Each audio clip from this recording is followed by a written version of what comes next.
mu ngeri y'okukendeeza omugotteko ku nguudo awamu n'okutumbula ebyenfuna gavumenti yakuza bujja entambula y'eggaali y'omukka eyali yasasika ng'eyita mu minisitule yaayo ey'ebyenguudo. Kino kikoleddwa okulaba nga bakendeeza ku buzibu abantu bwe basanga nga bagenda ku mirimu gyabwe egy'enjawulo. Omusasi waffe Nakalema Grace katwe ebisingawo ku mboozi eno.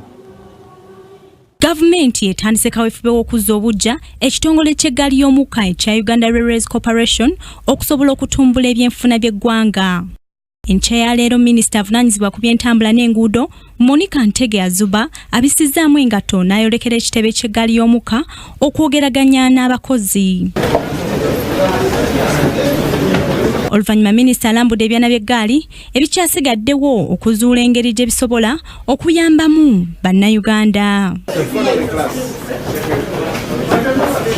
We are going to work with you and bring Uganda Railways Corporation to another level. I know there are so many setbacks. I've been reading here in the last 1 minute about the challenges and constraints.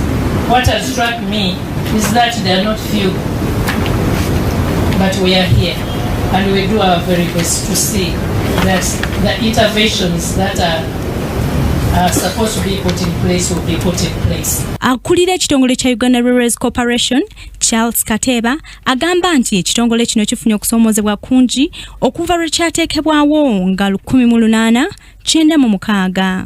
Ebintu ebimu bye twali tetukyakola nga amakolero ge twali tusavisinga edda naye tetugasavisinga ennaku zino, amasitowa ge twalina ku buli station, poti nga Port Bell jinja zetwagala okulongoosa n'ebintu ebirala nga bwebityo. Kati bano baagala gavumenti eyongere ensimbi mu kitongole kino basobole okuzimba eggaali z'omukka endala okutuuka mu bitundu by'eggwanga eby'enjawulo. Okuzimba ebintu ebipya,